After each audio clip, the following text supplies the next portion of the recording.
Far out in the uncharted backwaters of the unfashionable end of the western spiral arm of the galaxy lies a small, unregarded yellow sun. Orbiting this at a distance of roughly 92 million miles is an utterly insignificant little blue-green planet whose ape-descended lifeforms are so amazingly primitive that two of them still think doing a podcast called Digital Watches Are a Pretty Neat Idea is a pretty neat idea. These podcasters have, or rather had, a problem, which was this. Actually, this is the solution.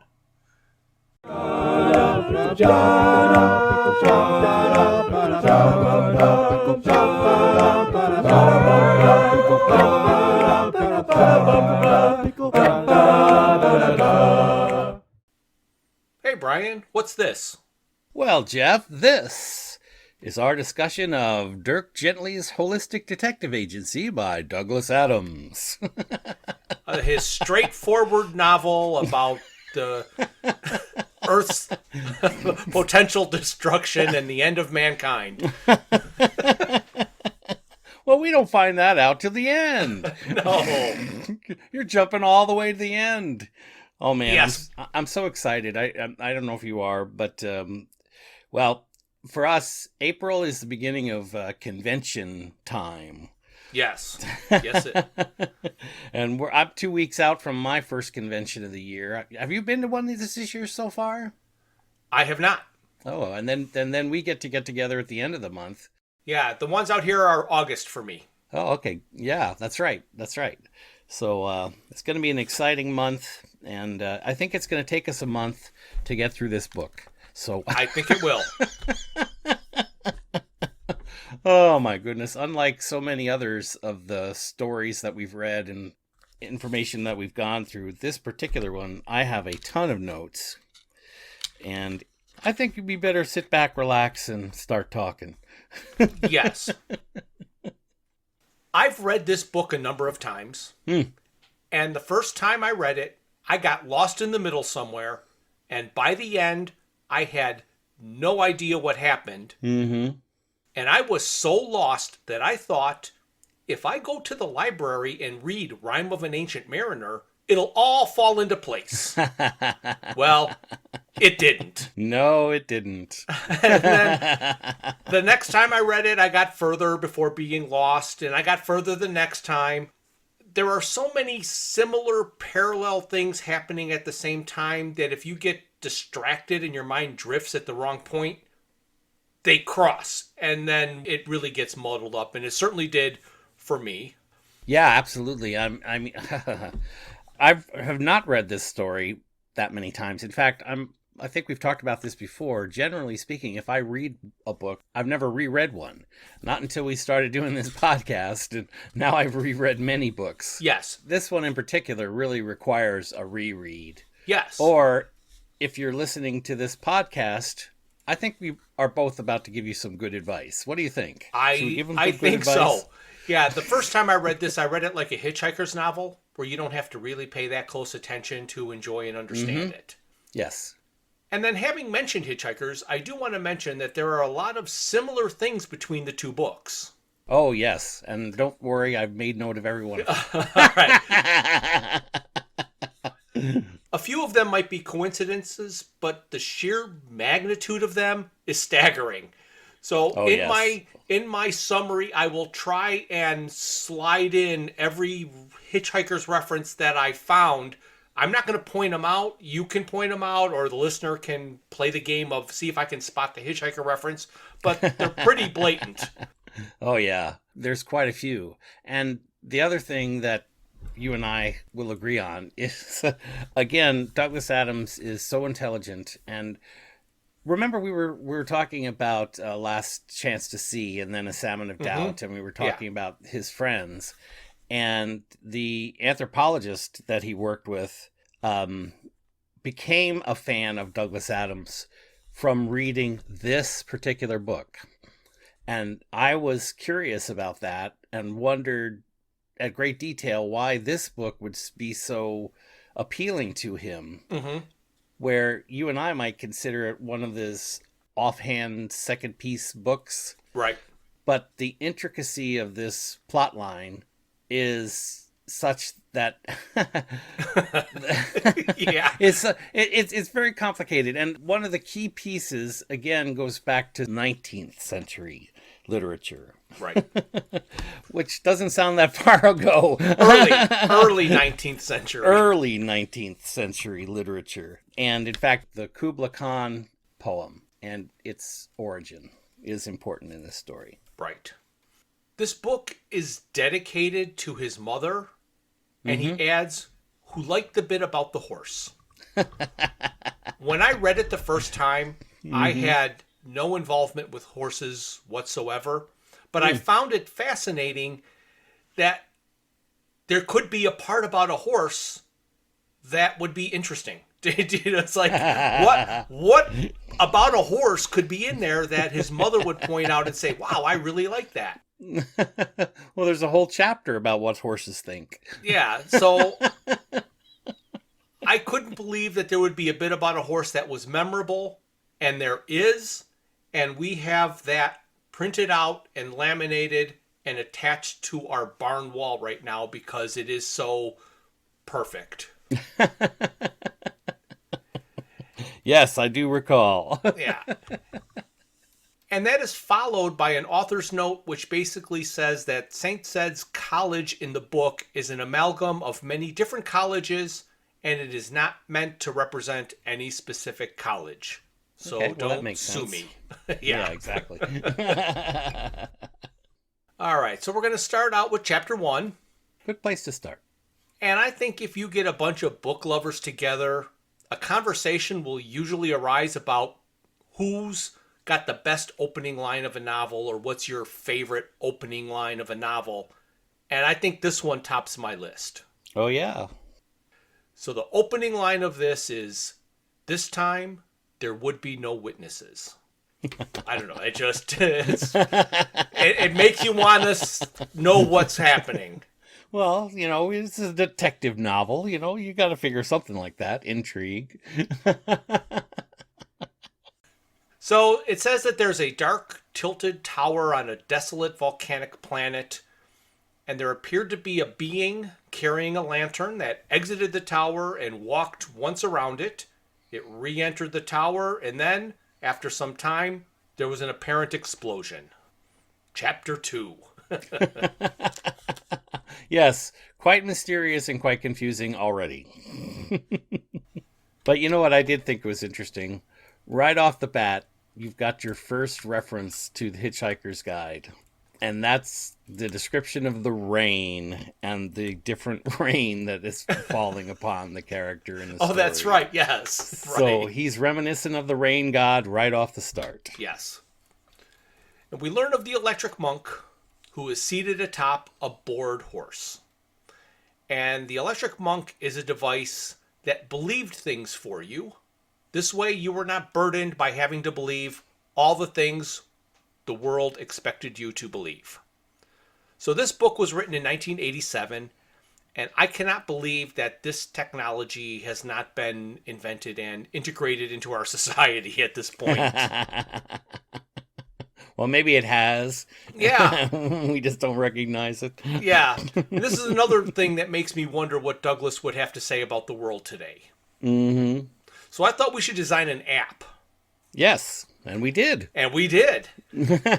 So I did search Electric Monk app, and I found 2. Oh, really? The first is an app that was last updated 10 years ago. Mm-hmm. I tried to install it, but my phone said it was for an older version of Android and rejected it. Uh-huh. And it didn't really say what it did, but a screenshot showed that it just had a list of things that the monk believed and seemed to be taken out of the book, like everything is pink. Right. Right. And then I found another one. And this one was kind of insulting because this one was supposed to be inspired by Philip K. Dick. Okay.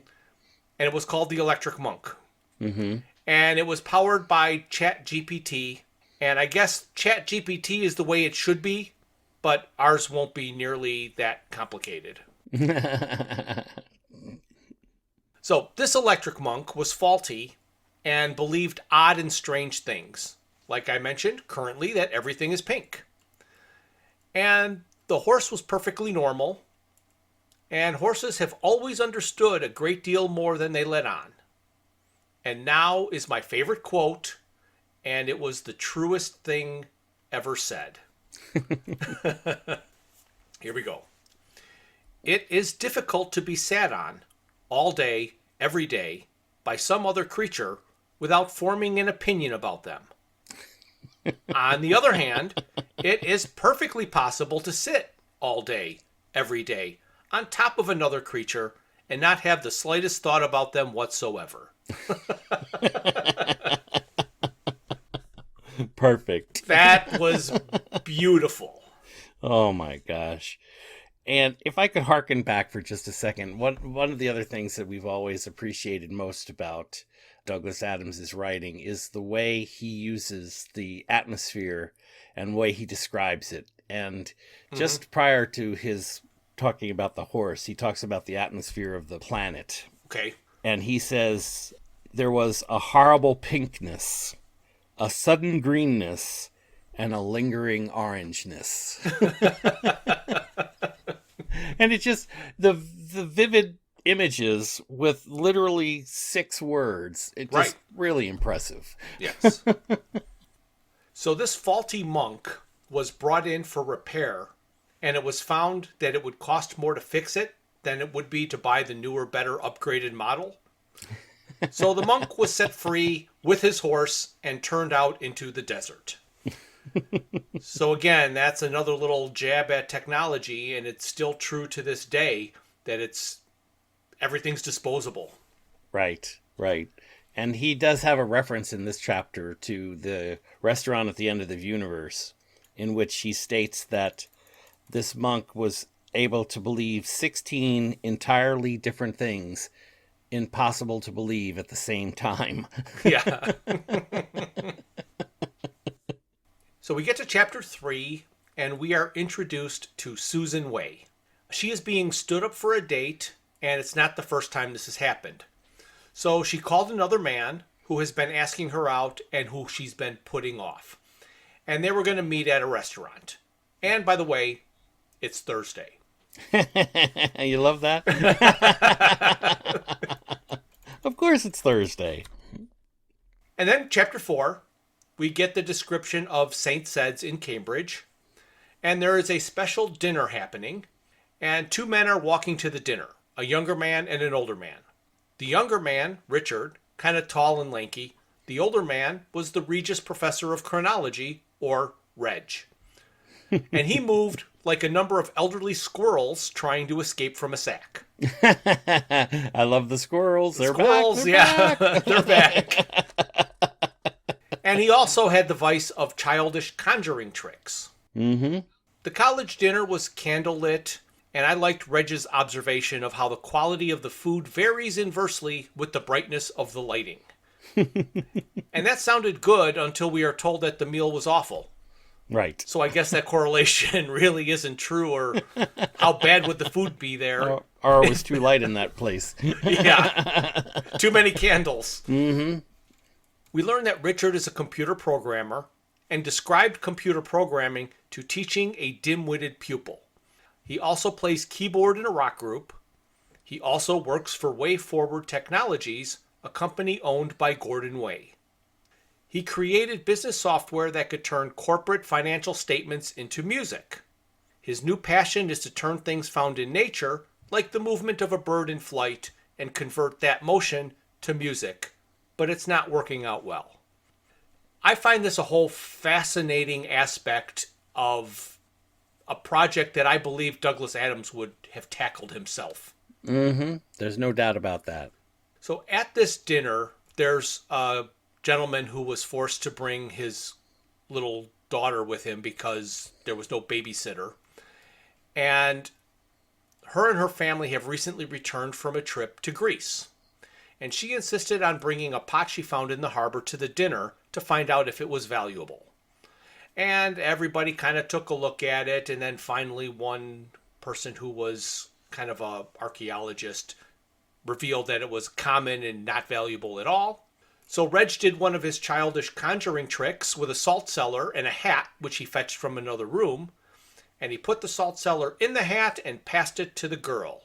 It was gone when she got the hat and asked where it was. She was told it was where she put it. He also said that she was a master conjurer. He took the Grecian pot and wrapped it on the table, splitting it in half. And on the inside of the old pot was the salt cellar, and nobody was impressed. Yeah, and it's funny because obviously we're going to get back around to the old salt cellar, but they do describe it as having small bits of rust on it and things of that nature, which I thought was rather interesting. Mm-hmm. And there's a couple other things in this particular chapter which I thought were fascinating. Again, relating to Douglas's writing, it's a joy to read, but he does a sequence with Reg where Reg is taking off his overcoat and his scarf. Mm-hmm. And it's such a rhythmic read. It's just amazing. And of course, this is the Doctor of Chronosis, which of course we will learn more later. But chronosis would be a derivation of chronology or time. Yes. They describe him, Reg, as having his memory almost completely extinct. Right. Right. Oh, and it's just amazing.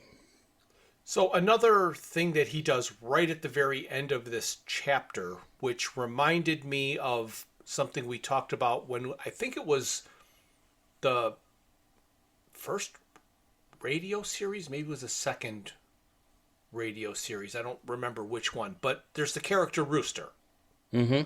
And for some reason, Rooster gets brought up very early in this conversation. Like, why did you talk about Rooster? And it was just because he was going to be introduced later and you needed to know he was an old friend. Well, here, out of the blue, Reg just asks Richard about his friend Svlad Chaley, who has changed his name to Dirk Gently. And like, what? Why did you just bring up Svlad Chaley? Yeah, and the other thing that we don't learn about until much, much later in the book is that the appointment of this position that Reg holds as a Regis was created by King George III for this college. Yes. And he is the chair of chronology. And King George apparently asked him 3 questions that the chair was designed to answer. Mm-hmm. And here we learned 2 of the questions. Right. And we learned the answers to all 3 of the questions. Right. One of the questions was there any reason why one thing happened after another thing? Right. And another question was, and if there was a way, could it be stopped? And we learned that the 3 answers are yes, no, and maybe. Right. And of course, this is King George III. He's the crazy king. And this is for our English audience, which some of us are. King George III was known as the crazy king. He was a king from 1760 until 1820. Okay. And that whole passage reminded me of, and it really comes straight out of his everything that happens, happens. Exactly. Everything in happening that causes something else to happen causes something else to happen. So it's it's that theme again, just repackaged here for Dirk. Oh, absolutely. And that's, I think, one of the key features of his writing. He never lets a good idea go to waste. No, he doesn't. And he wrings the neck of some of these good ideas. Yeah, he squeezes every last drop. But it's in the packaging that we are amazed, Yes. Because if we had read this book first, I wonder what our thoughts would have been like, Right. So chapter 5, we're back with the monk on his horse, and he's high on a rocky promontory, and he's starting to have doubt. And he's not used to it, and it's unsettling. But it passed. And then he started to believe. And his belief grew, and he believed that a door would open to a new and mysterious land. So the monk went to where he thought the door would be, prepared for disappointment, but the door was there. A white wooden door with a brass knob. And he and his horse entered it. A few minutes later, a figure who had been out of sight rubbed dust on his face, stretched, stood up, patted his clothes, and went for the door. That last line is This so early in the book. far Confusing. removed from when you learn what happens that there is no way, unless you are making notes, that you would know that they are related. Right. And it's interesting here because, of course, you did mention it, but I'll reinforce it here. The electric monk believes that everything he sees is pink. Yes. And everything around him is pink. And, of course, when he gets down to around where the doorway is, he actually finds an area of pink dust that confirms his thoughts about the color that surrounds him. Yes. Again, vital information that doesn't seem to be important in any way, shape, form, or fashion. But there's no way you could retain this information till the end of the book. So we get to chapter 6, and we are back at the Coleridge dinner where they are reading one of Coleridge's poems. Richard starts thinking of Dirk, and we get a description. Rounder than average, and seemed to always wear a dark red round hat with a flat brim that appeared to always stay level regardless of how Dirk moved. He was from Transylvania, apparently inherited psychic powers from his grandmother.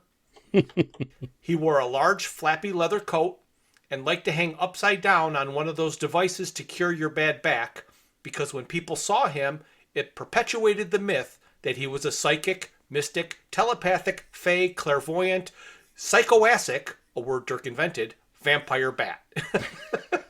All of which he denied vehemently. Yes. Oh my gosh.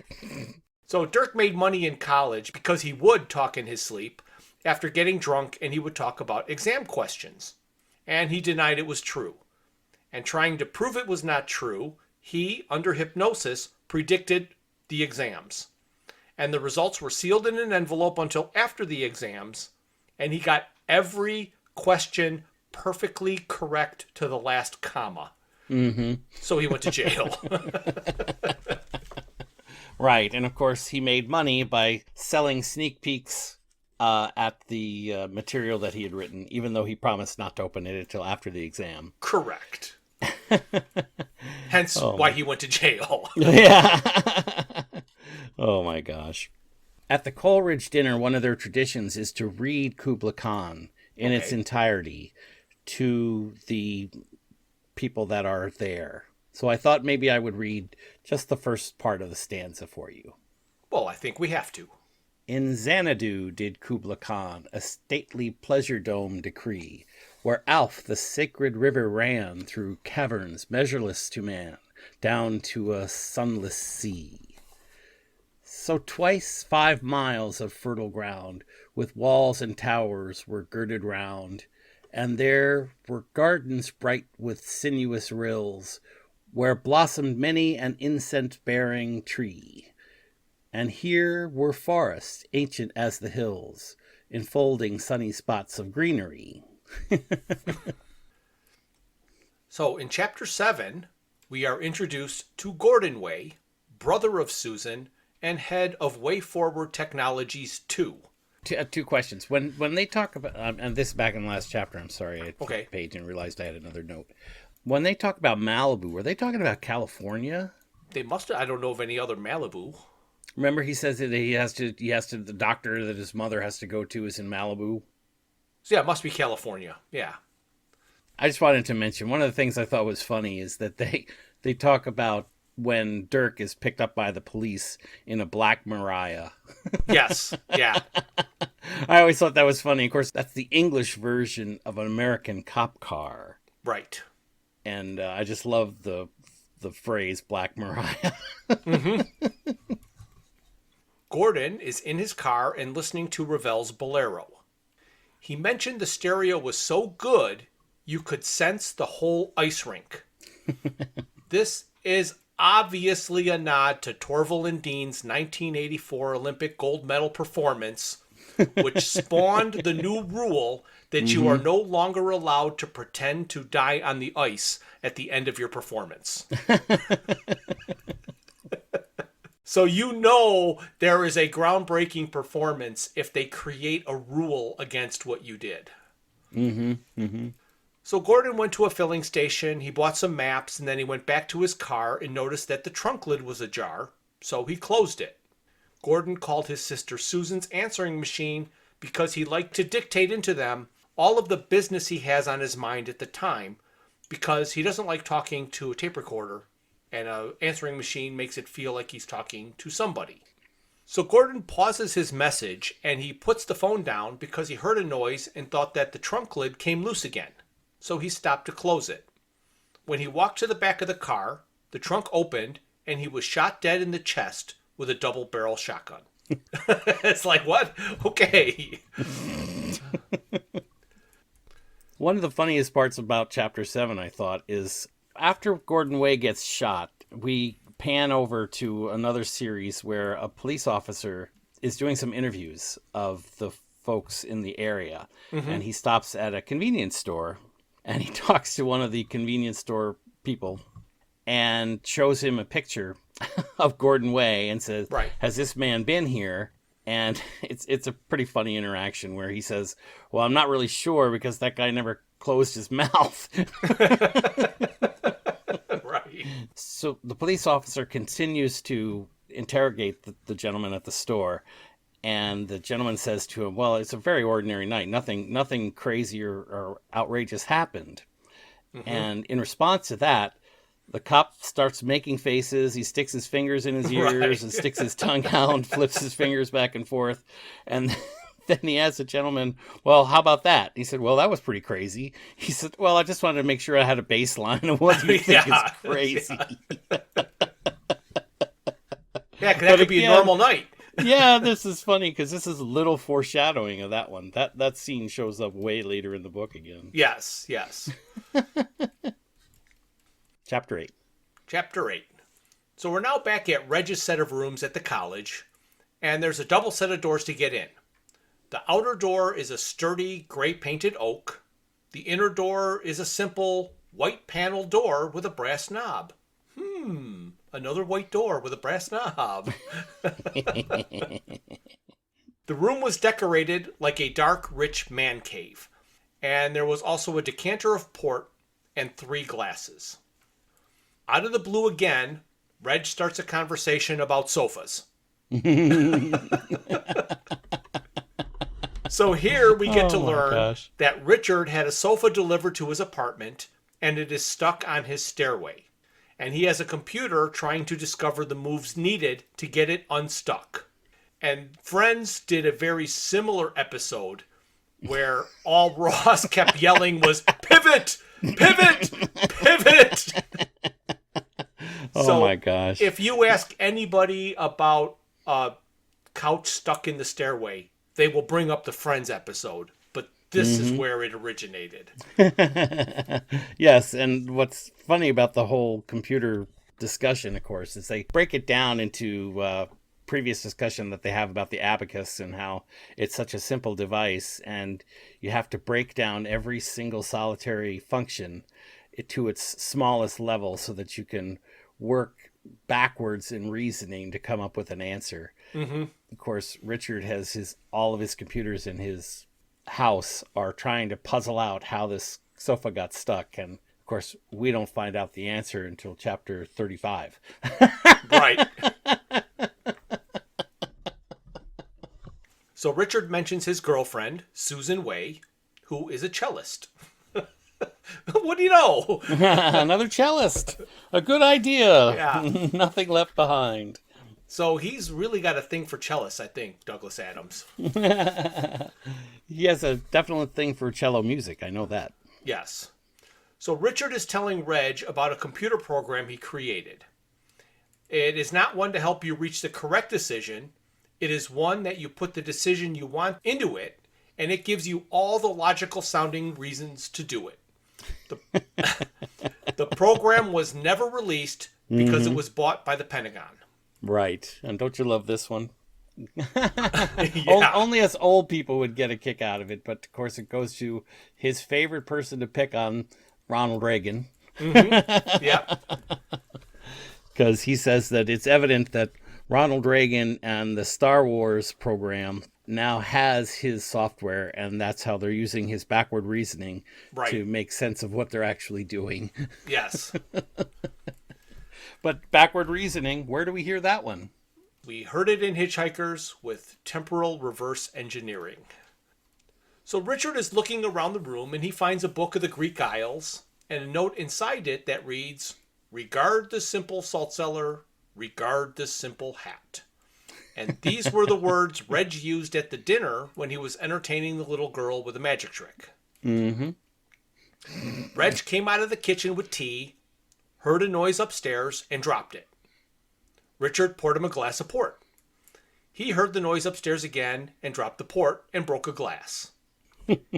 He spoke ominously about going up to check it, and he told Richard to wrestle him to the ground when he came back if he seemed strange and not himself.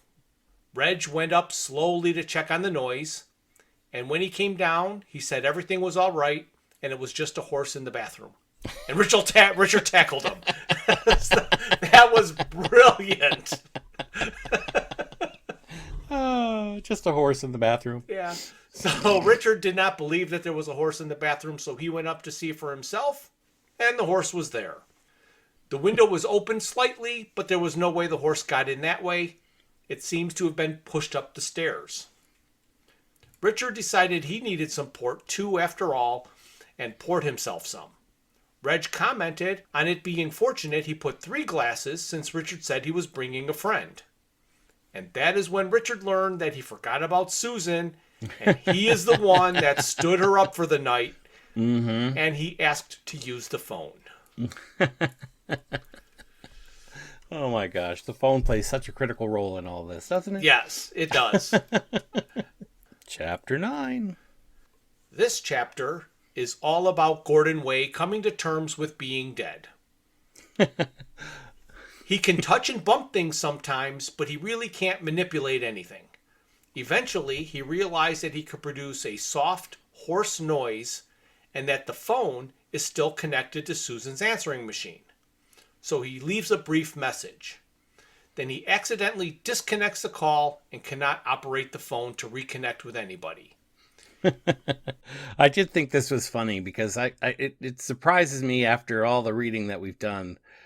I guess surprise isn't quite the right term, but the use of a ghost here, and this is not the only ghost he has in the story. Which makes it confusing. Yeah, exactly. It's quite different. After having read Salmon of Doubt and understanding his position on God and his position on death and things of that nature, it surprises me that he uses a ghost in his story.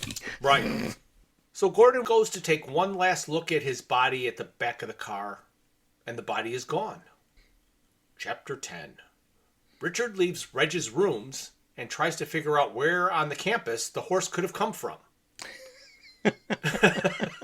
So he talked to a porter, Bill, though Richard called him Bob, and the porter was no help, so Richard left. Mm-hmm. The porter talked to another porter about how strange people were. Some guy just asked him about a horse. The other porter had a similar experience with a foreign priest who told him he left a horse in a bathroom. The monk stuck around by a fire for a while, and then the porter told him to shoot off. So the monk, having been told what to do, went to do it. And by the way, that's literal. I am... You talk about how intelligent Douglas Adams is, and he does all of these references and reworking of early 19th century literature, but this is really a stretch.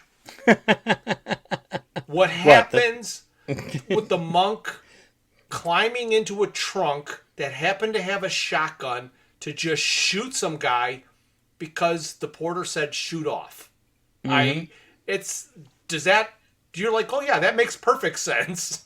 I always assumed that the monk had a shotgun already. I didn't assume that he found one in the trunk. Gordon always carries his shotgun. He's a hunter, and people are always asking to shoot his birds. Oh, right. So he had his shotgun in the trunk. Mm-hmm. Just so happens. It's like, how'd the monk get in the trunk? I mean, he just believed himself in it, I guess. Well, it's the second ghost that we haven't brought up yet. The monk is currently being possessed by the second ghost. Oh, okay. All right. So all of the monk's actions, including the monk's doubt, are a result of his possession. The monk is a functionary designed and built by the ghost's race. Yes. Living on the ghost's home planet. Yes. Where the pink sand is. Right. So his doubt and his actions are a function of the ghost up into and through the shooting away. Okay. And beyond, actually. Okay. Until he possesses someone else. Right. Again, one of the funny things I thought was in chapter 10, before Richard leaves the building, he goes across the hall, knocks on the door, and tries to interrogate a professor across the hall. And this professor had been introduced before as being one of these people that everybody tried to avoid. Right. Because they were nervous. And I just thought it was funny. The only thing the guy says to him is how many days, years, and months it's been since someone actually spoke to him. Right, right. He closes the door. Because he's the guy with the weird nose. Yeah, exactly. Yeah. I just got the biggest kick out of that. So chapter 11, with nothing else left that he could do, Gordon Way started to walk home. And he was disappointed that he had to walk. He really hoped he would be able to drift. He really wanted to drift. But he decided to try hitchhiking, but was unable to get a car to stop. Oh, gosh. The only thing I kept thinking about are the hitchhiking ghosts in Disney World. Oh, right. Yes.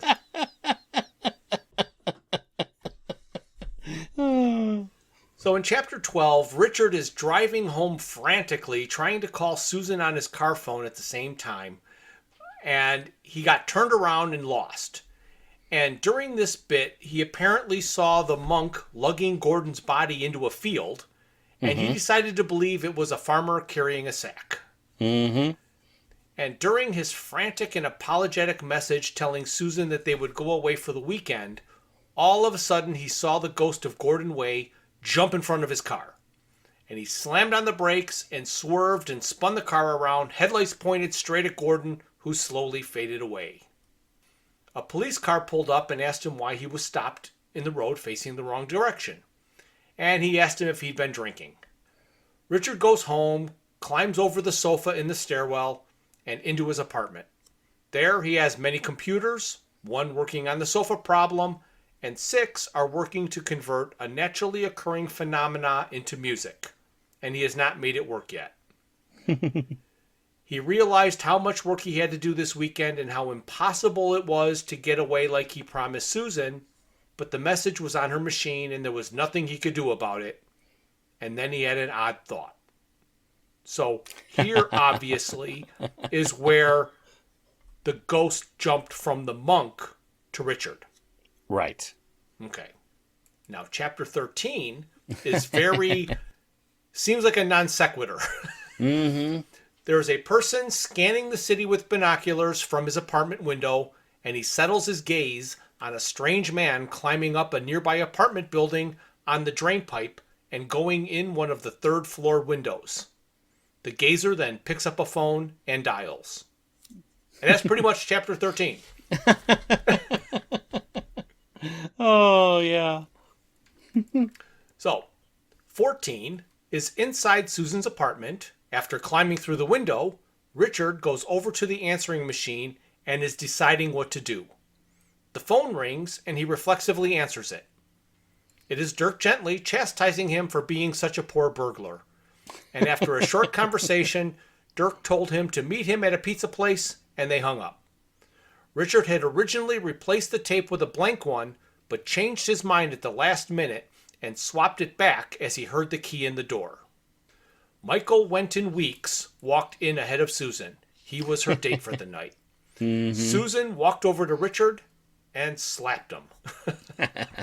I love the way he describes Michael Wenton Weeks as soft, squidgy, and cow-like. Right. So Michael left, and during the cab ride home, he thought about his editorship of Fathom magazine and how his father spoiled him with it and his mother took it away from him after his father's death. Right. And in chapter 14, as you said, this is where we actually learn that the guy with the binoculars is Dirk. Yes. Watching Richard scale the wall there. Right. And I do love the line Richard was talking to Susan, and he says to her, in an apologetic way, describing the evening, he says, "There was a horse in the bathroom, and I know how you hate that." Right.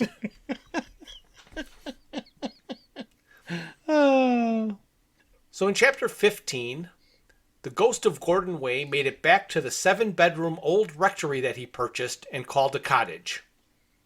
He didn't want to have to walk through anything to get into his own house, so lucky for him, the door was left slightly open. Lights were on and there was a fire in the fireplace. He did have the ability to interact with things as his body faded in and out. He tried to see how many things he could interact with. One of the things that he was able to do was turn on the gas of the kitchen stove, but he was not able to light it. Right after his actual missing body fell out of a cupboard, his house exploded. In chapter 16, it's the next morning, and Richard is feeling bad and wanted to make it up to Susan. So he wanted to make dinner reservations at a restaurant he heard about from Gordon. When he called, he was informed that reservations had to be made 3 weeks in advance, so he thought they'd have to go out for pizza. This made him think back on the previous day and thought of Dirk. He found his ad in the Yellow Pages and set off for Dirk's office. When he got there, he heard 2 different arguments, one from the French teacher in Dirk's building and one between Dirk and his secretary, who just quit and stormed out. We learned that Dirk's holistic detective agency refers to his conviction of the interconnectedness of all things. He does not concern himself with petty things like fingerprint powder, telltale pieces of pocket fluff, and inane footprints. With his secretary gone, Dirk has to answer the phones himself, and we hear many discussions with his clients. And most of them deal with cats. Yes. And I really like this line because one of these calls, it was said that his expenses are expensive. And Dirk said, of course they were. It's kind of in the nature of the name. So after the calls, Dirk and Richard talk a while about quantum physics and how it relates to Dirk's business. They talk about Schrodinger's cat. And I find it ironic that this thought experiment, which is probably the most widely known piece of quantum physics, was created to demonstrate the problems with some of the theories of quantum physics, not explain them. Exactly. Amazing, isn't it? Yes. So Dirk then explains to Richard that he is wanted for questioning by the police for the murder of Gordon Way and explains his fee structure. And you had mentioned Schrodinger's cat, of course, and what I like about that is the description of it is the act of measurement collapsing the waveform. Right. And that's really what this book is really about. It's amazing. I guess as a point of reference, I wanted to point out that at this point, Richard doesn't realize that Way is dead. Right. That, in fact, as it turns out, he is the one who would inherit the Way Forward company should something happen to Way himself. Yes. So that's why he's prime suspect number 1. Exactly. Chapter 17. The electric monk is feeling rather depressed. In fact, he misses his horse and doesn't know where it is. He is still trying to find something to believe. He is also contemplating and reevaluating most of the decisions he has made the previous night. Like shooting off the first person he came across because of the unexpected expression on the person's face after being shot. Also, climbing into the tree he is now stuck in. Mm-hmm. Now, didn't this bring up all that Oglanut theory? Yes. Yeah. The tree will provide, he says. Yeah. And it did provide. It provided twigs. Yes. Oh, that's so funny. And of course, this is where we learn that the electric monk carries Way's body to his house. Yeah, so here in this chapter, they do a lot of backtracking. So Richard saw the farmer carrying a sack. That was the monk carrying Gordon. And then Gordon's ghost saw his actual body fall out of a cupboard before the house exploded. So now we know that the monk was bringing the body of Gordon back to where it belonged, because he had maps in his car from being at the service station when he stopped. Right, right. But I like that the monk felt that he had been rewarded, because the horse that he had missed was just brought and dropped off at the field that his tree was in. And the horse was happy to finally have some freedom and wandered to stand underneath the tree. And the monk dropped out of the tree onto his back. Oh, yep. I have notes that say there were a lot of thoughts from a horse. Yes. Yes, it was reminiscent of the whale. Yes, exactly. Oh, my gosh. So chapter 18, Richard called Susan and got confirmation that Gordon has been murdered and that he is wanted for questioning by the police. Dirk urges him not to go to the police because, innocent or not, he looks guilty and all the events in his mind are jumbled up. So Dirk wants to hypnotize Richard so he can get the story from Richard under hypnosis, which should be the real story. Richard decided to turn himself in and walked to his apartment. When he got close and saw how it was surrounded by police, he quickly turned and pretended to read the menu in the window of a Greek restaurant. And of course, he did have to bring up Retsina. Yes, Retsina was definitely on the menu. So he eventually reluctantly decided to go back to Dirk's office, and on the way, out of the blue, he was approached and insulted by a boy who wanted his jacket. At Dirk's office, his secretary was back so that Dirk would notice she was gone. In Dirk's office, room was very dim, and on the desk was a bicycle lamp pointed at a metronome that had a silver spoon attached to it, going back and forth. And back at Richard's place, the police are still there and struggling with the couch on the stairway. One policeman pulls up in a car and tells the constable he just came from Gordon Way's house, and he complained about his car always being cold and the radio turning itself on and off. So Gordon hitched a ride with the police. Chapter 19. Michael Wenton Weeks has been having dreams involving mud and slimy things. He also had them with the feeling of undoing what has been done. Michael makes his way upstairs to his workroom and actually listens to music for the first time, rather than just hearing it. He tapes together the issue of Fathom that he tore up and threw away, and paged through it until he arrived at and read Richard's article, Music and Fractal Landscapes. While reading this article, he thought of his dream of slimy things. He thought about Coleridge. He pulled The Rime of the Ancient Mariner off his shelf and read it. It was familiar, but stirred memories that were not his. Feelings of loss and desolation were so profound, he could do nothing but surrender to them. After Wenton Weeks pulls together the magazine, he does go and read the article that was written by Richard. Right. And what I thought was fascinating, and I'm sure you picked up on this immediately, after having read Salmon of the Doubt, this is the article that he wrote.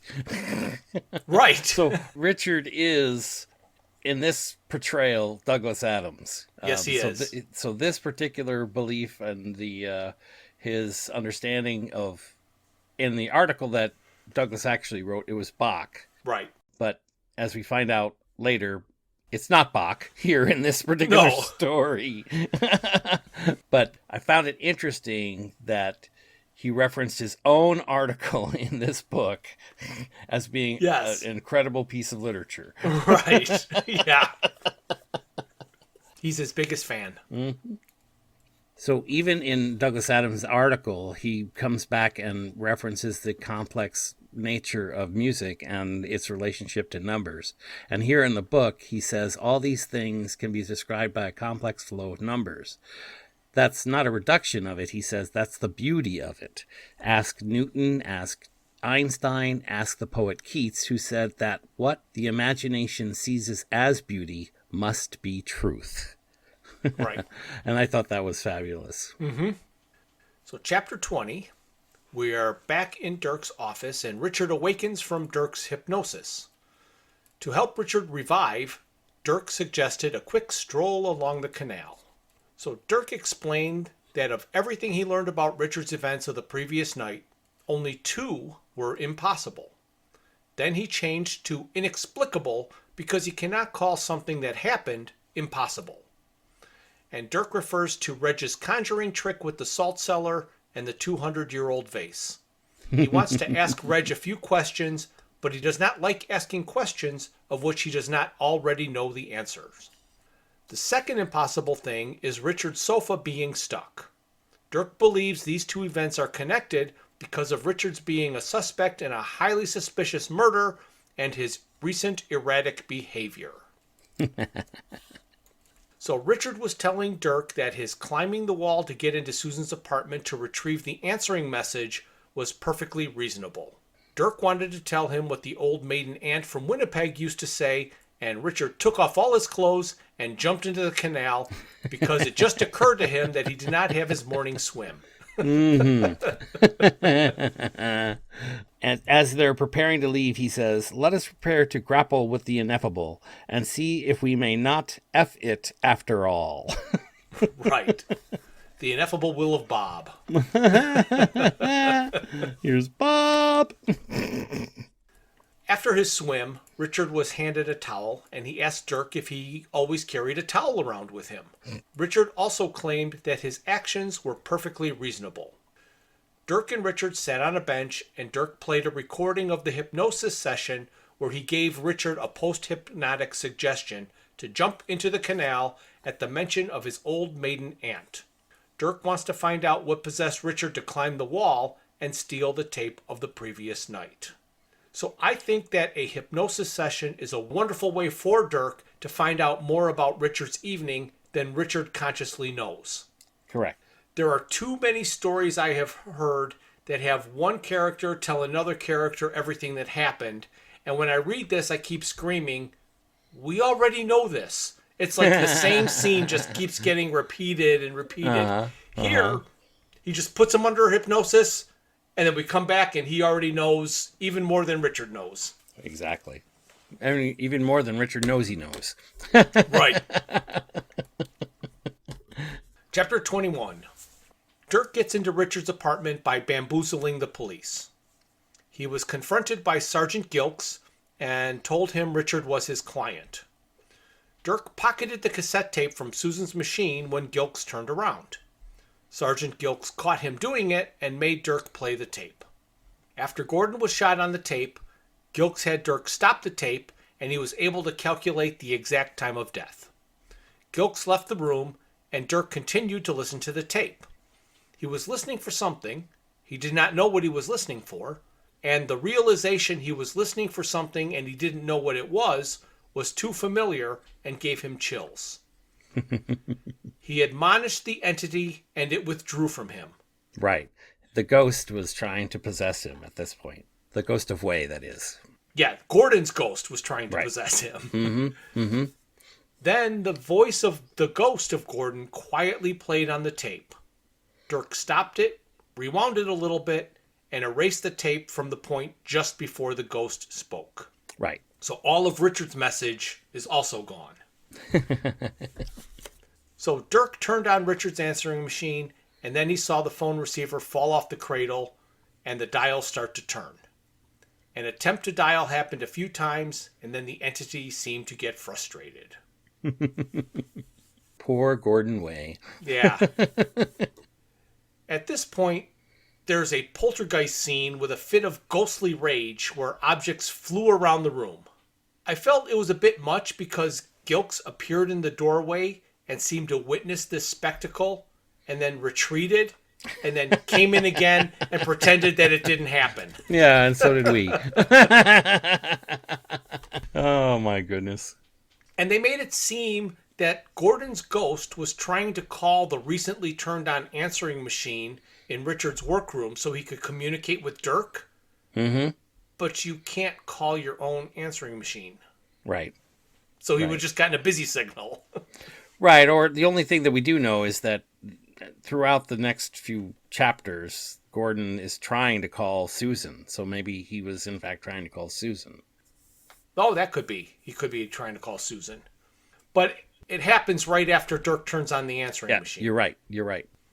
So we meet back up with Michael, and it says that his mind is melded perfectly with another's. He now has a purpose. In 22, Richard called Susan from a public payphone, so the call would not be traced to where he could be found.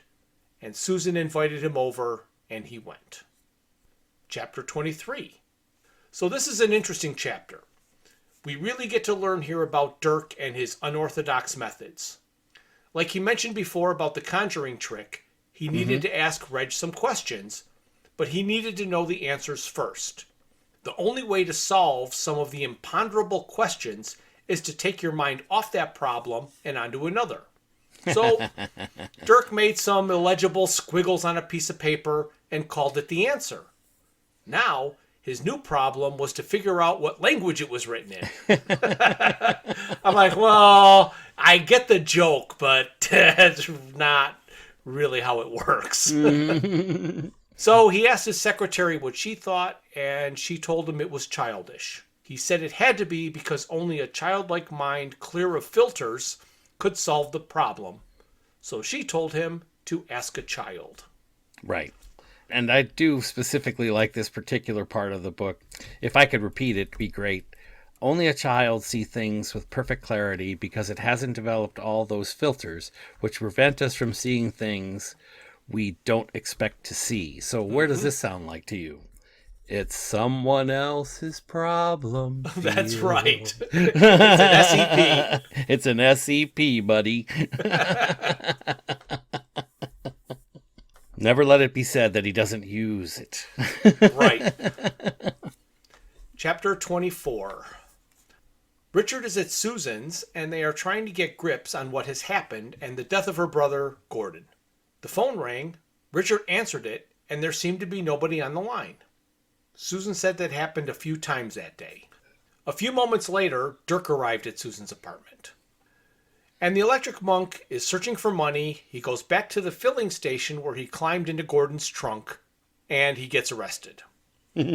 So this goes back to the scene where we were talking about the policeman trying to determine whether or not the worker at the gas station or the filling station would be able to determine what was crazy. Right.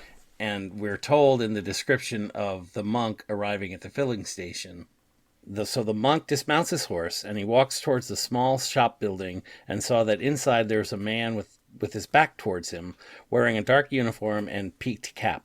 The man was dancing up and down, twisting his fingers in his ears, right. And he was clearly making a deep impression on the man standing by the till. So once again, the cop is putting his fingers in his ears and making funny faces. Well, this is one of those things that makes this book confusing to me is the timeline. Right. Like this scene that the monk is experiencing, which is sandwiched between two things that happened long after what the monk is experiencing. Well, it does appear that way, but where the timeline gets a little skewed is we get the description of the cop interviewing the worker at the gas station. Right. Before we get the information that the cop knows that Gordon Way's been killed.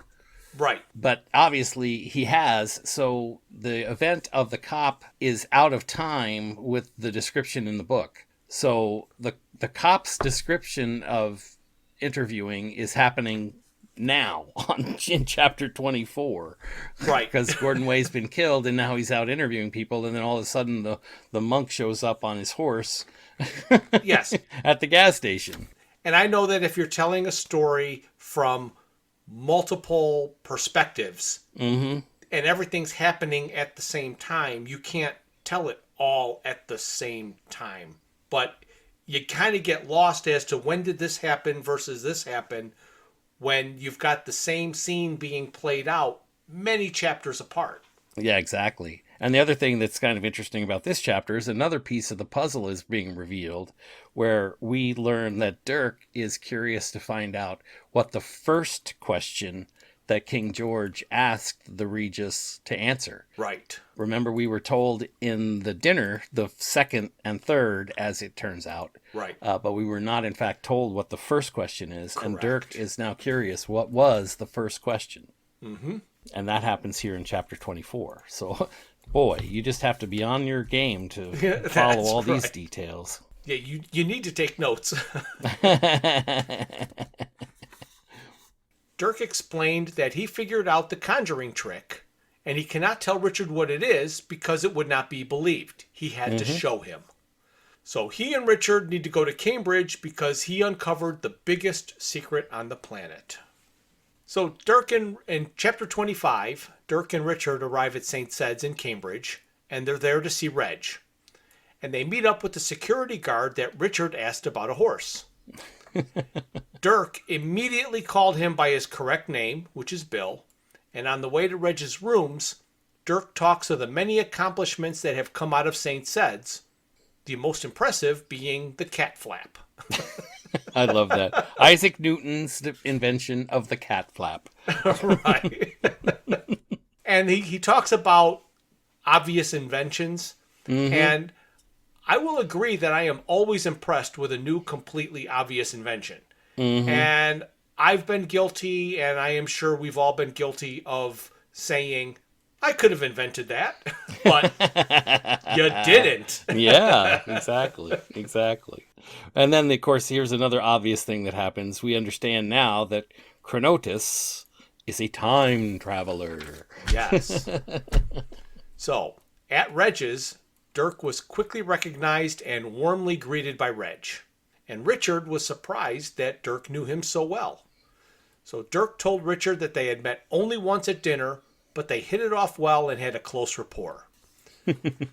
Richard wanted to know why he and Reg never saw each other again, and Dirk said Reg avoided him because it's dangerous to have close rapport with someone when you have the biggest secret in the world. Dirk helped Richard discover the secret by having him ask Reg how he did the conjuring trick, embedding the salt cellar into an old pot. It was revealed that Reg has a time machine and that it is the room in his residence. So Dirk is interrogating Reg, and Dirk is asking Reg, what were the questions that George III asked of him? Because Dirk knows of two of the questions, but he doesn't actually know what the first question is. So he's asking him here. He says, he asked you, continued Dirk, consulting a small notebook he pulled from his pocket, if there was any particular reason why one thing happened after another, and if there was any way of stopping it. Did he not ask you, and ask you first, if it was possible to move backwards in time, or something of that kind? And this is where Reg acknowledges that is in fact what it was. Right. In chapter 26, Michael Wenton Weeks found himself on a train car surrounded by a wedding party that just wanted to get drunk. He grabbed the arm of one of the guests and, not as himself, began the story of how he was on a ship. Ages ago he came here with other believers to turn this place into a paradise of art and music. Oh, so here it is actually revealed that he's come to colonize.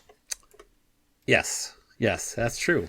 Here's a couple pieces of the puzzle coming together. And I guess it's important at this point to, if we're going to get to the end of the chapters, which we will. Yes. Here shortly, that we sort of introduce this character that we've been alluding to, but haven't really been introduced to. Yes, so let's talk about him right now. Right. And that would be the other ghost in the story. I think we mentioned it before, but... And we'll mention him again. Yeah. Yes. In order to conclude the book, we kind of have to pick him up here because I think it's important that we understand Wenton Weeks' motivation from this point on. Right.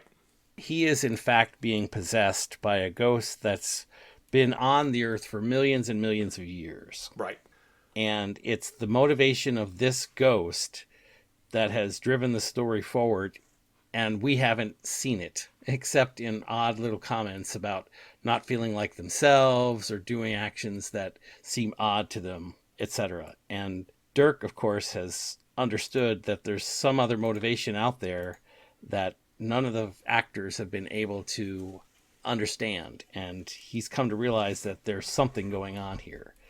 And what's interesting about this particular part of the story, which I only wrote 2 words, and that's Wenton Weeks, right, tells the story of the ship, which in fact is a spaceship that lands on the Earth. And he mesmerizes one of the partygoers to the point where the guy gets lost in thought. Right. And almost gets abandoned by his troop of partiers. Right. Chapter 27. Reg explained that he is very old and his memory is very poor. He does not even remember who he is or what he used to do. What he does remember are smells and earrings. And that is why Cleopatra stands out so prominently in his mind. The time machine is very simple to use and is somehow linked to his abacus. Right. He refers to his abacus as the control unit. Right. And this is where, again, there's a bit of credulity that has to be stretched. We are told that the abacus is actually just the front-facing part of a very powerful computer.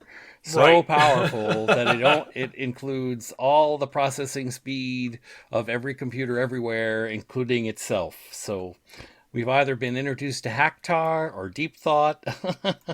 One of these two, but we don't know which. Or the one that was... Deep Thought was compared to something like the Gargantua brain. And he called it a mere abacus. Exactly. There you go. So maybe this could be that computer. Brain. We found the origin of the Gargantua brain. Yeah.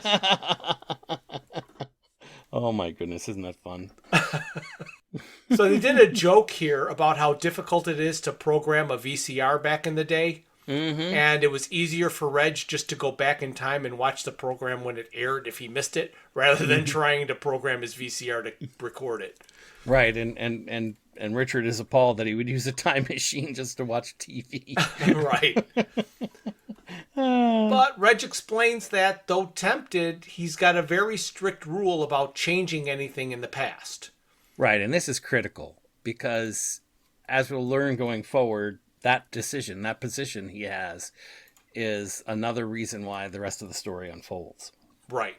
So Richard reminded him that he broke that rule last night, and Reg said that he went back in time and found the man who made the pot and made him bake the salt cellar into it so he could brighten the evening of the little girl who was having a bad time at the dinner.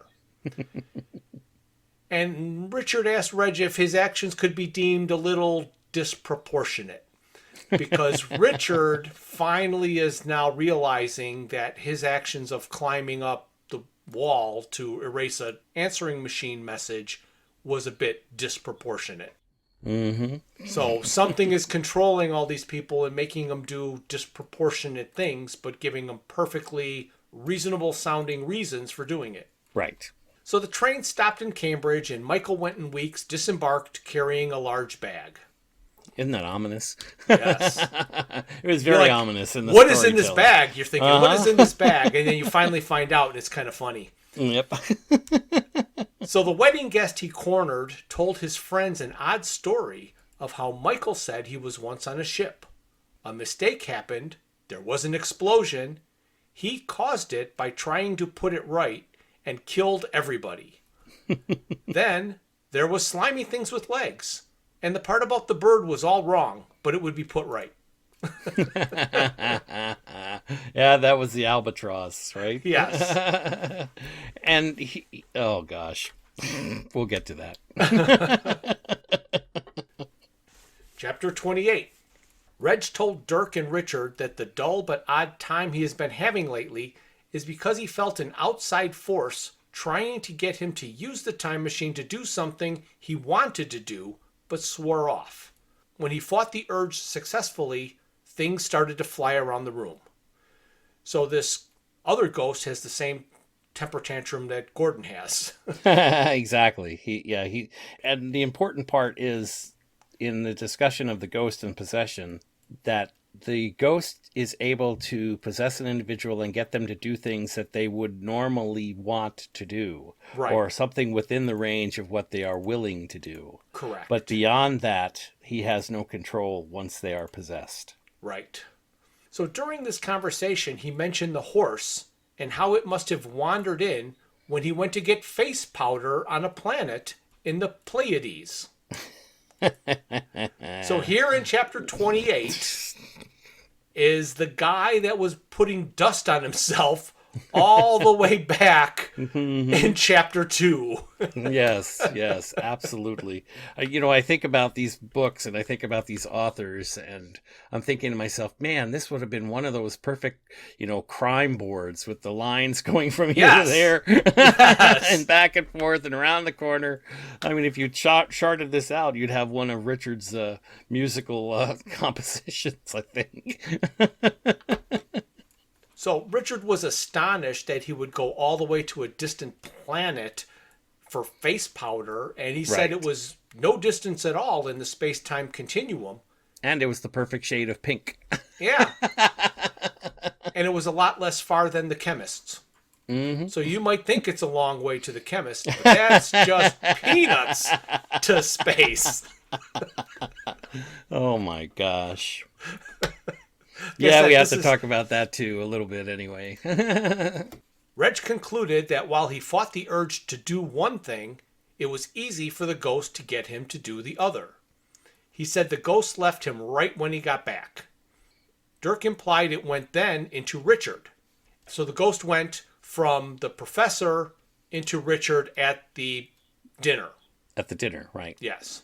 Richard said he thought Dirk said he was under post-hypnotic suggestion, and Dirk said that he put Richard under hypnosis to prove to Richard that a person being controlled by hypnosis or possessed by a ghost will come up with their own seemingly rational reasons to do what they are being instructed to do.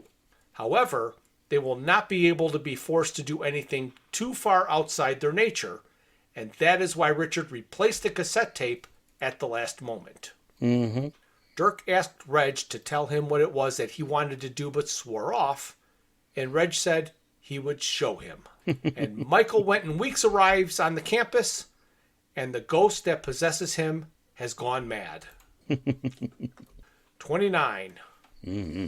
Reg, Dirk, and Richard open the door and enter a rainforest where it was raining.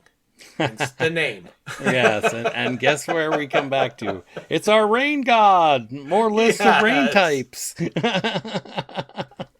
So Reg brought them to Mauritius in 1676 to see a dodo. Mm-hmm. At this time, there are only 3 left, and it will be extinct within 4 years. And he only comes to look. Mm-hmm. Michael Wynton Weeks makes his way to Reg's. The mad ghost possessing him is happy he has found the perfect carrier. He thought the professor would work, but he fought. So he thought of getting a monk. Right. The old ghost first tries to possess Reg when he figures out that Reg has this time machine.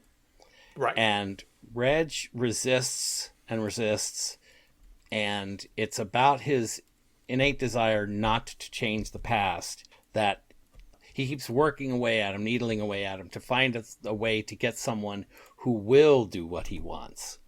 So when Reg finally goes to the planet with the pink sand, he knows that he has gotten him to get the monk that he thought he needed in order to do what he wanted to do.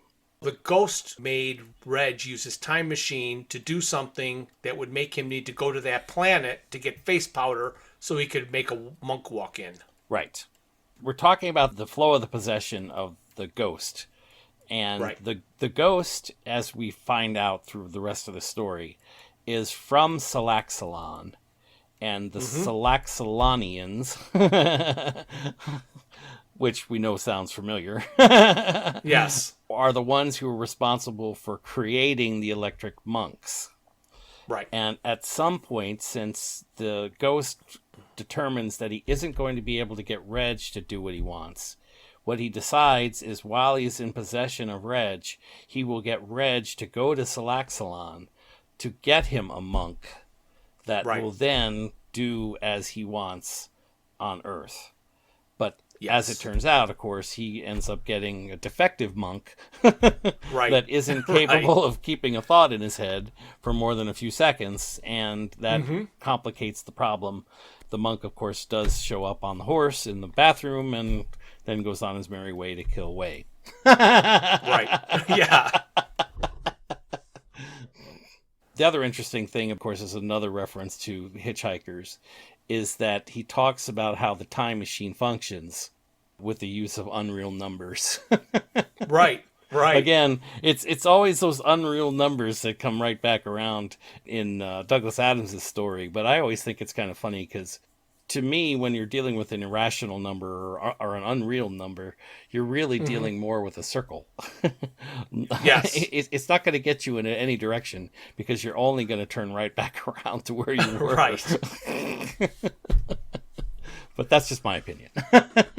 Right. And I do have an opinion about this particular time travel method, and we'll get into that here in just a few moments. Okay. So, Chapter 30. Dirk told Reg and Richard that the ghost would return. He said one form of ghost is somebody who died with unfinished business. Therefore, a time machine would come in very handy to go back and right the wrong that happened to free the ghost. Immediately after Dirk worked out that the ghost most probably now possesses Michael Wenton Weeks, and they would not have long to wait, Michael knocked on the door, entered, and put down his bag of scuba diving equipment. Oh, and at first we're like, what? Yeah. So Susan is on the phone with a friend talking about practicing her cello. It's a piece by Mozart with an annoying E-flat put in just to annoy cellists. After the call, the phone rings, and again there seems to be nothing on the line. She hangs up. Not wanting to be disturbed again, she thought about the answering machine that she mostly used for Gordon, and it made her sad. But since Richard might need her, she reluctantly turned it on. Gordon had been in Dirk's office using the phone to call Susan. Dirk's secretary left the office the first time she saw the phone seem to use itself. Gordon gave up and went for a walk on the canal, which was a trick that palled very quickly, so he went back to the street again. So that's another just thrown in their line. A walk on the canal sounds normal, but what she's really doing is walking on the water, and then he got bored with it, so he went back to the sidewalk. Since he couldn't hover. He had to do something. Oh my gosh. Gordon decided that it might be nice to go to the cinema. On the way, he heard a scream of horror, and a woman ran out of a door, wild-eyed and howling. 31. After Dirk got confirmation that Michael was willing to host the ghost, Dirk interrogated the ghost, and the ghost told his story. Richard said it sounded a lot like the rhyme of the Ancient Mariner. The ghost said he had told his story to Coleridge, but it got garbled. The ghost told his story to them. He was one of 9 dozen on a spaceship that left their world to find a suitable new one. They landed on this planet to replenish some essential minerals. The ship was damaged entering the atmosphere. The ghost was in charge of making sure the ship was safe to take off. Rather than doing the work for himself and not wanting to know that it might not be safe, just reassured that it was, he sent out an electric monk. Any notes on 31? Yes. Okay. It's actually in 31 that we learn a little bit about the poem. the Ancient Mariner poem, where Right. The author is said to have been on laudanum at the Right. time that he wrote it. Okay. There's more about that later. Yes. Teaser! If you're still here, God, Right. give us. Chapter 32. Gordon went back to Dirk's office and called Susan again and got her answering machine. The ghost in Michael explained that everyone on the crew was in the landing party. None are left. The main ship is still in orbit. After the accident, the ghost was all alone for 4 billion years. And only recently had life evolved and eventually humans. He wants to go back and fix the ship correctly so the ship never explodes and his torment will be over. Okay, so here is where they talk about paradoxes. And Richard interrogates Reg a little bit about his thoughts on paradoxes. Right. And he's worried that if we were to do something, it's like the butterfly effect, won't everything go nuts? And don't we generate all kinds of paradoxes? And Reg stirs himself from thought. He says, no worse than many that exist already. If the universe came to an end every time there was some uncertainty about what had happened in it, it would never have gotten beyond the first picosecond. Right. And many, of course, don't. It's like a human body, you see. A few cuts and bruises here and there don't hurt it. Not even major surgery if it's done properly. Paradoxes are just scar tissue. Time and space heal themselves up around them, and people simply remember a version of events which makes as much sense as they require it to make. Right. So that's how they justify paradoxes within this particular book. And I say they, I mean Douglas Adams, I guess. But it is important to note that here. Yes. About their understanding of paradox. So even though paradoxes are just scar tissue, Richard asked why Reg didn't try to save the dodo that he liked so much and kept going back to visit. And Reg said that the dodo went extinct because he tried to save the coelacanth. And he imposed the rule on himself because he couldn't take it anymore. And Reg thought they should help the ghost, and Dirk said he wants to see that ship in orbit. You know what's funny, though? I was looking back here just as an auxiliary note. My copy of the book is a first American edition of the paperback. Okay. So it came out a year after the original book, like they used to do. Hardcover, Right. and then a year later, the paperback came Yeah. out. And I wondered back, and I don't really think it was. They found the coelacanth. It still exists today. So I don't think they knew that it existed in 1987, though. Maybe not. And at the end of this chapter, Gordon Way slowly pushed the receiver back onto its cradle. His last call finally finished. He vanished. Chapter 33. So Reg's time machine was able to take them to the ship. On it, there was music. Everything Richard speculated about mathematics, nature, and music were confirmed to him. He fainted. And he woke to the sound of a phone ringing. It was Susan. She asked where he was.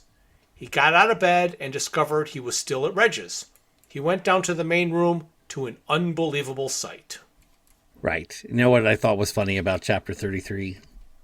And I think this is interesting, and they don't actually say this, but it's my speculation, because they talk about the music that Richard hears when he enters into the ship, and Reg and Dirk are not really tuned into it at that moment, but then they become tuned into it and Right. hear it. But what I think of, or what it made me think of, is that this was their actual memory core. This is the way that they stored information in the ship. Right. That the computer was actually connected to these waveforms of music. And so that when they were walking onto the ship, he was literally listening to the music of life. Right. The interconnectivity and the all-encompassing sound was just a representation of all of the digital data that was stored on the ship. Right. But I also thought of our friends, because it does say the ship has been watching and listening and viewing and listening and watching. Yes. Guess who's there? It's the Grebulons! It's the Grebulons. They're orbiting the Earth. Yes. So in chapter 34, through the door of Reg's room could be seen an ancient landscape with a lone dark tower that had a small red light deep within it. Michael was being helped put on the scuba gear so he could exit the room into the poisonous atmosphere to go to the tower. Dirk was agitated about the whole affair.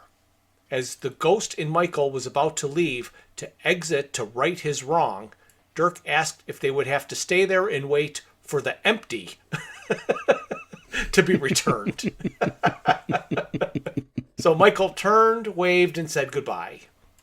So Richard was told by Susan on the phone that the new editor of Fathom had been murdered, and that Susan was told by Gordon.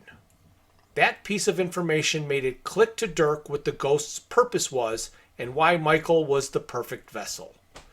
Dirk figured out that the ship was not leaving when it exploded, and they wanted to start life on this planet. So the ship exploding 4 billion years ago was the spark that started life on Earth. If it never explodes, everything they ever knew, including them, will have never existed. And Dirk said he needed to figure out a way to stop Michael, and they only had 2 minutes to do it. So chapter 35. Reg and Richard watch as Dirk goes to Coleridge's cottage and gets inside under the guise of conducting an interview. Reg said that Dirk was right, and all the instructions were in the piece once you knew what you were looking for. Reg said the ghost will always be around, and in fact, there will be 2 of them. And Jeff, when I read this, I don't know how many, 20, well, actually it's 40 plus years ago now. I'm not even sure that I would have known this. And again, here's Douglas Adams at his sharpest. Mm-hmm. And in fact, I had to do some research to understand what he was talking about here. Right. You shouldn't have to, though. I mean, it's fascinating.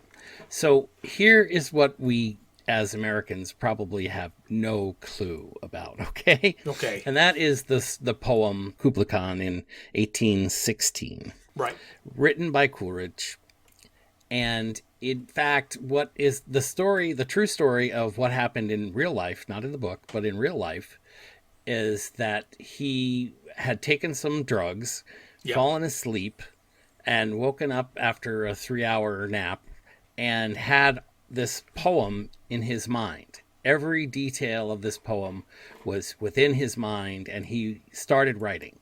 And he was writing furiously through this poem, and then all of a sudden, someone shows up at his house and interrupts him. Right. And after the interruption, he can only remember a few more words and a few more phrases, but nothing of the rest of the poem will come to him anymore.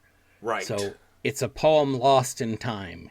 So he refers to it as a fragment of a dream. Right. And of course, we as Americans, our educational system would not have included information about this particular poem, probably, and certainly wouldn't have gotten to that much detail. So about being drug-induced. Yes, of being drug-induced, etc. Right. And in this book, in this chapter, the penultimate chapter, he says 2 words that make a difference, right? Mm-hmm. All the instructions were clearly contained in the piece once you knew what you were looking for. And what we haven't done here, because it's almost impossible to do, in fact, is throughout the book and at the early dinner party, they are reciting the poem, but the poem that they recite goes on and on and on. It's not the short version that we know in our history. Right. In their history, it's got much more information in there. And one of the lines that is repeated in the book a number of times is, and the creepy crawly things with legs slime came out of the slime, and I lived among them.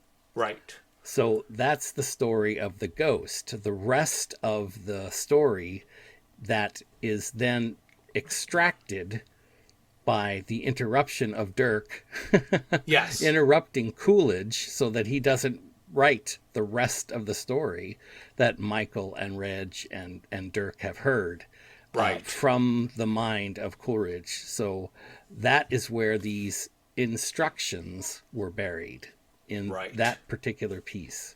Yeah. Without knowing that bit of history, without doing that little bit of research, it would be near impossible in my mind to get what's going on here. I mean, why did they go back in time just to interrupt a poet? Right. Right.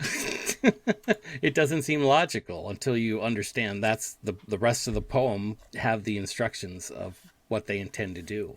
Make this world their paradise. Right. So when Dirk comes out of the cottage, he is convinced that he was able to muddle Coleridge's mind and he will never remember the story that he was writing down. So it was Dirk. Yeah, exactly. Dirk was the one who was able to go into him and interrupt his thought patterns. Dirk did as Richard requested and asked Coleridge about the albatross, and that sparked an idea for a story. So Richard turned around, and all of a sudden, Reg had a beard. Richard asked what he had been up to, and Reg told him some adjustments, nothing drastic. Then Reg looked up into the sky and saw a flash of light. Right, and again, here's an inference, and we're pretty sure this is accurate. We're going to say that the flash of light is Reg having destroyed the mothership above the Earth. They don't say that directly, but in the last chapter they do say, though, well, that's no longer a problem. But in this day and age, we do not have a mothership orbiting our planet anymore. So exactly. So it has been destroyed. So if it was destroyed back in Coleridge's time, they would have never been able to notice a mothership up there. Right. And of course, that was Coleridge wrote the Kublai Khan in 1816 during the reign of crazy George III. Yes. So Reg dropped Richard off at his home on Friday evening, and Richard wanted to go back 3 weeks in time to make a reservation at the restaurant he wanted to take Susan to. So while they were 3 weeks in the past, Dirk opened the door so Richard's sofa could be delivered. And Richard arrives at Susan's apartment and hears her practicing. It is music he has heard before but does not recognize it. He asks what it is and who wrote it. She told him it was Bach, and he was confused, having never heard of Bach or seen any of his extensive collection of sheet music.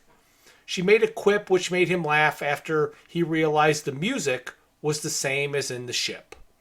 So before Reg destroyed the ship, he got as much music as he could, gave it to some schlub who became Bach. Yeah, Joseph Sebastian Bach. So Richard called Reg and was told that the monk and his horse are safely home. Richard asked about the music, and Reg took a tiny snippet of the music from the ship, more than any one man could compose in a lifetime, but figured nobody would look into it that seriously. And the ship is gone now, and the time machine is burnt out. It is dead as a dodo. Here is the mystery solved for Richard's sofa. Richard is originally brought back to his house. In fact, right up to his stairs. So the door opens up onto the stairs. So the delivery people, while Richard is out making the phone call to make his reservation, come halfway up the stairs, knock on the door, turn the sofa through the door, go the other halfway up, and of course by then the door is gone again. So there is your sofa stuck in the hallway. Impossibly, yes. Because they use the fulcrum of the door to get it to where it actually ends up getting stuck. Right. And the book ends with an old lady client of Dirk's phoning to complain about the bill he sent to her because she does not know who he is or why he thinks her cat is missing. And Dirk began to explain about the interconnectedness of all things And it is through his actions that the cat is no longer missing, or, more accurately, never went missing. But he gave up. And he revised her bill to read, "Saving human race from total extinction, no charge." But then I love the part, though. He does go off and say he's going to send Richard a bill. Yes. Yeah. I can't even imagine what the expenses would be on that one. No kidding. Oh, my goodness. Oh, what a twisted tale. I'm telling you, without knowing that, I really got to the end of this book and had to reread that last paragraph 2 or 3 times before I understood what was going on here. Right. And I'm still amazed that this is the book that got one of his best lifelong friends, the archaeologist that he went through the Last Chance to See with. Right. Mark Carradine. Yes, Mark. So was Reg Doctor Who? Yeah.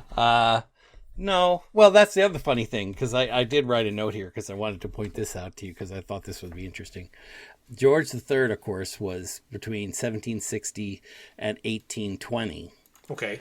Which means that Reg was a man of a certain age, certainly at an age where he could have become a professor, maybe in his 30s, 20s, 30s, right. Sometime in the 1800s.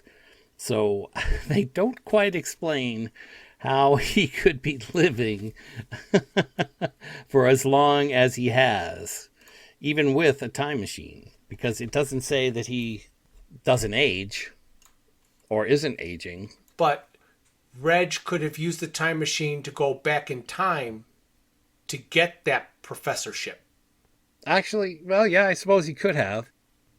So in this book, and we've had many discussions, you and I, about the problems of time travel and the concept of time travel. Mm-hmm. And I've explained to you some of the things that I don't like about time travel stories and that kind of thing. But there's something here in this particular book that I kind of like. And that's the idea of the door. Right. Now, there are a couple of different authors that have written about doors, and a couple of great authors like Neil Gaiman has an incredible book, Neverwhere, that is a lot about traveling through space and time through doors. Okay. But what I like about this particular application of the time travel concept is that the door provides an anchor. And that's one of the things that allows me to accept the idea of paradox as they've explained it here. Right. Because the anchor of the other side of the door, then knowing that they can pass through the door and go back to their time frame, is always present in this story. Right. So it allows for the continuity of the timeline to continue to exist. Because in this particular application, when you look at the way they're time traveling, they're just phasing in and out of previous time, but anchored to their original time frame. Right. And so I really kind of like the idea of an anchor. And it's just interesting because with Reg going back and getting the music from the Music of Life on the ship and taking it to Bach. Now, Bach was alive between 1685 and 1750. So he goes back before King George III and takes the music back to Bach. And we don't know. I don't know. I mean, probably a lot of English people and people who studied in England may know about Bach and when he started writing, but I don't know exactly when he started writing. Right. But I thought that was a fascinating way to do that. And they're always anchored by that door into their reality, which has a nice symmetry to it that I can kind of enjoy. Here's a real odd question that I don't think the answer is overly important. But Reg and Richard were waiting for Dirk to talk to Coleridge. Mm-hmm. And Reg snuck out, destroyed the ship, got the music, gave it to Bach, and came back. at that moment. So it was like all of a sudden he's got a beard. So how long did it take? It took a while. Oh yeah, it took months or longer for all of that to occur for Reg. And that's the other part of this story that we just discussed a little while ago. Reg is immortal. I mean, I don't think he is. You don't think he is? I don't think he is. I think he's a regular person who goes back in time and has... I don't know how you could be... What he was given the professorship or whatever. Yes, he became Regis. Right. What I don't know is how you become Regis back then and then go away for hundreds of years and retain the position. So they make it to where he has to be immortal, but I don't know why he's immortal, how he became immortal, if he's even an Earthling. Yeah, is a question, isn't it? That is a really valid question, because the story of the abacus, right? If that's the calculating device that he used, it kind of falls along the frame of I would assume the early 1900s. Even before probably. Well, abacus goes back to Greece, right? I mean, right. This is or ancient or China Greece. Or something, Yeah. It's an ancient device, and it precedes the slide rule, I guess, is the next piece of equipment that would be a multiplier of types. But how did it get connected to a computer, and when? We're not going to know that answer, right? And it's sufficiently vague in the telling that we'll just have to accept it. I think we know that it was the Celestic armor fiends of Striderax, right, and Hactar that chose a different form and possessed an abacus. Yes. Although he didn't ever travel in time, which I'm sure he would have appreciated being able to do if he could have. Okay, Jeff, I think we've beaten this horse. Yeah. Yes, we have. Oh my goodness! Overall, I think it's an exciting book. I really enjoyed reading it. Again, I know that I picked up a lot more information this time than I did originally. Absolutely. And Douglas has not let us down in this book. No. But what are we doing next, Jeff? Well, I think we should maybe do a book that has a part with a girl being stalked by a Norse god. Would that be a long, dark tea time of the soul? That would be a long, dark tea time of the soul. Yes, the next book in the Holistic Detective Agency series, right? Absolutely. Well, that sounds fantastic. Yes. And now that we know what we're doing next time, I guess this is the end. Oh, well, it was their research. It was their scout ship. The mothership was still circling the Earth. It was just a scout ship going down to test the water, and supposed to go down there, do some testing, come back up, and then tell them what's going on, and go back down, and come back up, and go back down. And but the entire crew of the mothership was on the shuttle. In the entire crew of the mothership? Yes, there was nobody left on the mothership because they all came down. Is that what it says? I didn't catch that. There's not a B arc to my... Well, maybe there is. Maybe it is the B arc. We're making all kinds of speculations, but I would assume that they went down to the planet to do some investigation, had to go back up to the mothership to get all their equipment, and land the mothership to populate the new Earth. By reviving all of the people in stasis. They don't say that. I think it makes sense to me now. Mm-hmm. Thank you for listening to this. A new episode is released on the first Thursday of every month. A special thank you goes out to Luke, Max, Greg, and Tim Lesnick for arranging and performing our opening theme. Visit our website at digitalwatchesareaprettyneatidea.buzzsprout.com. While there, you can find links to all of my Hitchhiker's Guide to the Galaxy inspired t-shirt designs. You can contact us via email at digitalwatchespodcast@gmail.com. You can find us on YouTube and Facebook at Digital Watches Are a Pretty Neat Idea. You can message us on Twitter, or should I say X, at Watches Idea, and our Instagram is Watches Idea Podcast.